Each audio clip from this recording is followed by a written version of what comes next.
తెలంగాణలో ఒకేసారి 213 మంది ఖైదీలు జైళ్ల నుంచి విడుదలవుతున్నారు. క్షమాభిక్షకు అర్హులైన ఖైదీలను ప్రభుత్వం విడుదల చేస్తోంది. చెర్లపల్లి సెంట్రల్ జైల్లో క్షమాభిక్షపై విడుదలయ్యే వారికి జాబ్ మేళా ద్వారా ఉపాధి అవకాశాలు కల్పిస్తున్నారు. ఆసక్తి, అర్హత మేరకు జైళ్ల శాఖ ఆధ్వర్యంలో కొనసాగుతున్న పెట్రోల్ బంకుల్లో ఉపాధి అవకాశాలు కల్పిస్తారు. డ్రైవర్లు, డేటా ఆపరేటర్స్, ఇతర విభాగాల్లోనే కాదు ప్రైవేట్ సంస్థల్లో కూడా ఉపాధి కల్పించేందుకు ఛాన్స్ ఇస్తారు. వారందరినీ చెర్లపల్లి జైలుకు తీసుకొచ్చారు అధికారులు.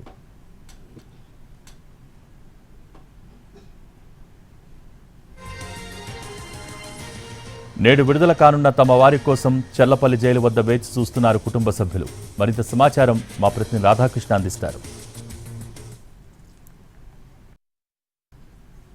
తెలంగాణలోని అన్ని జైళ్ల నుండి కూడా దాదాపు 213 మంది ఖైదీలు ఇవాళ విడుదల కాబోతున్నారు. నిన్న రాత్రి జీవో జారీ చేసిన తర్వాత జైళ్ల శాఖకు సంబంధించిన అధికారులు ఈ ఖైదీల విడుదలకు సంబంధించిన అవసరమైన చర్యలు పూర్తిగా తీసుకుంటున్న పరిస్థితి కనబడుతుంది. చాలా కాలంగా కూడా ఖైదీలకు సంబంధించిన కుటుంబ సభ్యులందరూ కూడా ఎదురు చూస్తున్నారు. ఇందులో జీవిత ఖైదీకి సంబంధించిన ఖైదీలు ఉన్నారు, కొంతమంది నాన్ లైఫర్స్ కూడా ఉన్నారు. ఇలా మొత్తం 213 మంది ఖైదీలు ఉన్నారు. ప్రస్తుతం ఇప్పుడు మనతో పాటు ఉన్న వాళ్ళంతా కూడా ఇప్పుడు విడుదల కాబోతున్న ఖైదీలకు సంబంధించిన కుటుంబ సభ్యులు.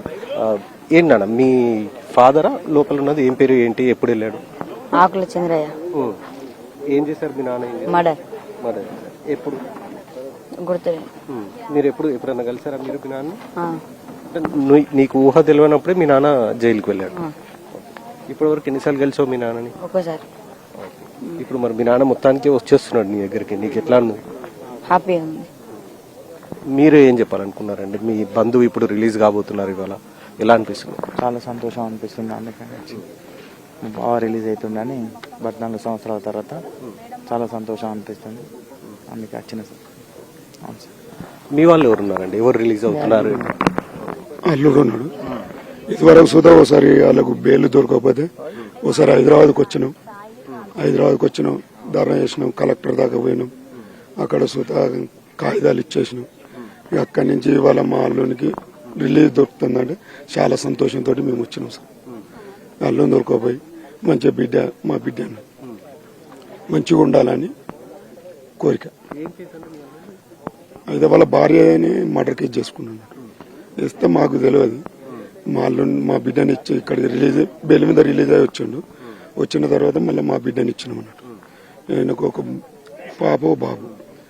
మా అల్లుడు సుతాగా ఆయన ఒక్కదే ఉన్నది. ఒక చాలా ఇబ్బంది పడుతుంది. కైకిలు కూలిపోతుంది, ఏదన్నా వ్యవసాయం పనికి దీని కైకిలు పోయి ఏమో బతాన్ని పిల్లల్ని పోషించుకుంటుంది. మా అల్లుడు రిలీజ్ అవుతాను అన్నట్టు మా సంతోషం.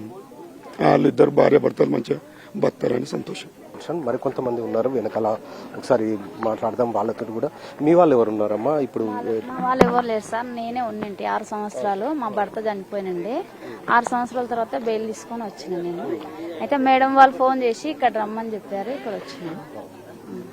ఇది కొంతమంది ఆల్రెడీ ఖైదీలుగా ఉన్న వాళ్ళు, వాళ్ళంతా కూడా విడుదలవుతున్న వారు కొంతమంది ఉన్నారు.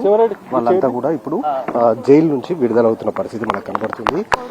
మొత్తం 213 మంది ఖైదీలని ఆగస్టు 15 రోజు విడుదల చేయాలనుకున్నారు. కానీ ప్రభుత్వం మాత్రం వెంటనే విడుదల చేయాలంటూ కూడా ఆదేశాలు జారీ చేయడంతో ఇవాళనే మొత్తం రాష్ట్ర వ్యాప్తంగా ఉన్న విడుదలయ్యే ఖైదీలందరిలో 213 మందిని చెర్లపల్లి జైలుకు తీసుకొని వచ్చారు. ఇక్కడ నుండే మరికొద్దిసేపట్లో ఖైదీలందరినీ కూడా విడుదల చేయబోతున్నారు. వాళ్ళ కుటుంబ సభ్యులంతా కూడా ప్రస్తుతం విడుదలయ్యే ఖైదీల కోసం ఎదురు చూస్తున్న పరిస్థితి మనకు చెర్లపల్లి జైలు వద్ద కనబడుతుంది. కెమెరామెన్ రాకేష్తో రాధాకృష్ణ, హైదరాబాద్.